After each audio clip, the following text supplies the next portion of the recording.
Hello all ఎలా ఉన్నారు? ఈ వీకెండ్ పెద్దగా సినిమాలేం లేవు. 'విజయ్ ఆంటోనీ' గారి 'భద్రకాళి' అనే సినిమా ఉంది కానీ, మా టీమంతా బిజీ అంట. సో, ఆ రివ్యూ రాకపోవచ్చు. నేను మాత్రం 'సూపర్ రాజా' యాక్ట్ చేసిన ఎలాంటి సినిమా మీరెప్పుడు చూసి ఉండరనే సినిమాకొచ్చా. ఆయన్ని లాస్ట్ ఇయర్స్ నుండి చూస్తున్నా. అండ్ 100 మినిట్స్ కట్ లేకుండా సినిమా ఎలా తీశారు అనే క్యూరియాసిటీ బాగా ఉండింది. సో, 'భద్రకాళి' మూవీ కంటే ముందు ఈ సినిమాకి వెళ్దామని డిసైడ్ అయ్యా. మరి గత 1 ఇయర్‌గా ప్రమోషన్స్ చేస్తున్న 'సూపర్ రాజా' సక్సెస్ కొట్టాడా లేదా అని తెలుసుకోబోయే ముందు మన ఛానెల్‌ని సబ్స్క్రైబ్ చేసేసుకోండి. నెక్స్ట్ వీక్ రిలీజ్ అయ్యే 'ఓజీ' రివ్యూ, ఆ తర్వాత వచ్చే 'కాంతార' రివ్యూ అందరికంటే ముందిచ్చేది మనమే. Now coming to the story line. అసలు స్టోరీ ఏం లేదు భయ్యా.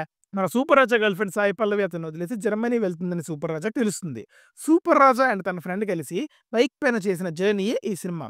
పాజిటివ్స్, నెగెటివ్స్‌లా కాకుండా అన్నీ కలిపి చెప్పేస్తా. ఏమనుకోకండే. ఏం చేస్తాం మరి? సినిమా చూసాక హ్మ్. సరే. It's okay. 'సూపర్ రాజా' అలియాస్ రాజాకృష్ణ ఈ సినిమాని జనాల్లోకి తీసుకువెళ్ళడానికి పెట్టిన ఎఫర్ట్స్‌కి హ్యాట్స్ ఆఫ్. ఒక్కటా, రెండా ఆల్మోస్ట్ 50 సిటీల్లో తిరిగాడు.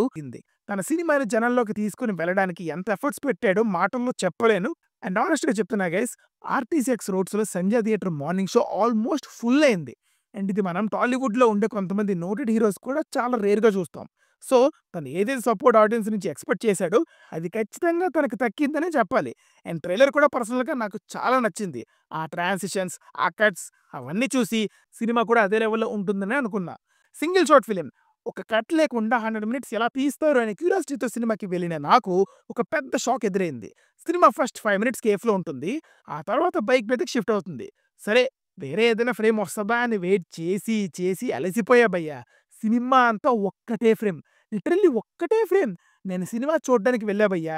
ఇద్దరు ఫ్రెండ్స్ మోటో వ్లాగింగ్ చేస్తూ మాట్లాడుకుంటే చూడడానికి కాదు.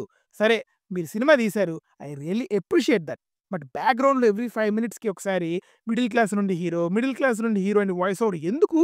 థియేటర్‌కి వచ్చిన ఆడియన్స్ అంతా మీ రీల్స్ చూసి మిమ్మల్ని ఎంకరేజ్ చేయడానికే వచ్చారు. ఆఖరికి థియేటర్‌లో కూడా 5 మినిట్స్‌కి ఒకసారి ప్రమోషనా? లేదు భయ్యా. సినిమా గురించి మాట్లాడడానికైతే ఏమీ లేదు. అంటే ఉన్నాయి. బట్ నెగెటివ్‌గా మాట్లాడటానికి. బట్ నేనది మాట్లాడుకోవాలని అనుకోవట్లేదు.